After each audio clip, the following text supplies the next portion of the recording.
Ito yung unang sacrifice. Yan. Dapat mag-sacrifice ka talaga dyan mga boss para wala ng sipa. Tsaka ka mag 7-2. Ayan. Pag-aralan natin ang itong 313 first move. Tapos mag 115 yung kalaban. Yung book line talaga dito mga boss is 116 kasi convert yan sa 116 na first move against 115 tapos another way. Ganyan yung mga boss. Yan yung original ito. 116 pag 115 ito yung kadalasang tinitira to 14. Pero kapag mag another way ka 313, so mako-convert na rin yan sa 313 first move. Yan yung another way, kaya nagiging malakas yung 313 kasi may same as sa 116. Okay? Real, ganyan. Tapos dito siya 1613.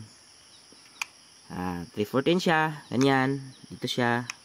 Dito ka lang 51, pasukin yan. Maraming damador na pumapasok ito mga boss. Pwede ring 73. Bookline din yan. Pero ito yung kadalasan 115 talaga. Para mapilitan siyang mag 16-4. Sayangin mo kagad mga boss. Ganyan. 12-7. 11-6 siya. Kasi depensa siya. 7-3 ka lang ulit. Depensa ulit siya. Ganyan. Tapos 11-7. So ang tamang tira dito mga boss, kung bookliner yung orange, 5-1 lang. Pero kung ordinaryong damador lang mga boss yung titira, syempre 10-6 sila para in case na mag 7-3 ka, 6-2 ulit siya. Pero ito yung advance move mo mga boss, 15-14. Huwag mong sayangin kasi makakalamang yung orange sa posisyon. Okay mga boss, pag 15-14 natin, so saan ba siya? So marami na siyang tira mga boss, isa-isahin natin. Kapag mag 5-1 sa mga boss, sayangin mo lang. Siyempre 9-5 siya, ganyan. Kapag dito siya mga boss, sasabay ka lang dito. Siyempre ito yung unahin niya. Tapos sasabay ka rin ulit dito. Kapag dito siya kumain, dama ka. Kapag dito naman siya mga boss, siyempre kakain ka. So sa ganyang posisyon mga boss, winning position ka na dyan. Okay? Kanina mga boss, nag 5-1 siya. Paano naman kung mag 6-1? Dito sa posisyong ito mga boss, kapag hindi ka marunong mag-sacrifice, hindi mo talaga makukuha yung panalo. Kasi dito ka lang, ito yung sekretong tira mga boss.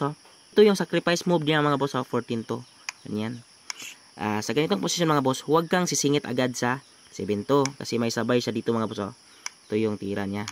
Tapos ganyan, pagkain mo, 'di ba? Lalamang pa sa posisyon yung orange. So, dapat sa ganitong posisyon mga boss, double sacrifice talaga. Ito yung unang sacrifice.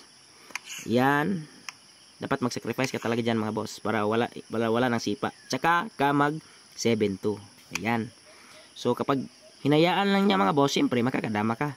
So, ang gagawin ng orange, dito lang siya mga boss. Magpakain siya na 3, babalik niya yung lugi niya. So, same piece na mga boss, pero lamang ka sa posisyon.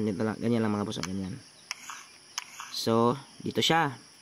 9-5 ka lang. Dito siya. Dito ka lang.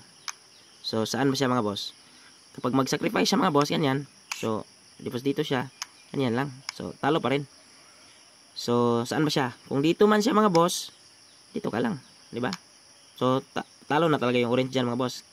Pag dito naman siya, ganyan lang. So ipit talaga yung orange. So papuntang talo yung orange mga boss, okay? Halimbawa naman mga boss, mag 5-4 siya. Pag 5-4 niya, 5-1 ka lang. Pag 9-5 niya mga boss, tsaka mo ipakain yan mga boss, ganyan. Tapos dito. Ganyan.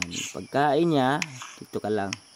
Okay mga boss, ubos ang 4 ng orange. So panalo ka na dyan mga boss. Balik natin. Kapag mag 7-2 naman siya mga boss, sasabay ka lang dito sa 7-3. Pagkain niya, dito ka kakain sa 3-15. Halimbawa lang mga boss, magpakain siya. Halimbawa lang yan Sasayangin mo na dyan mga boss. So panalo ka na dyan. Okay? Pagkain mo, hindi siya mag 16-1. Dito sasabay siya sa 6-1. Pagkain mo, kain siya ng 2. Kain ka rin. Siyempre, 5-1 siya. 8-3 ka lang mga boss. 9-5 siya. Pasukin mo na ganyan.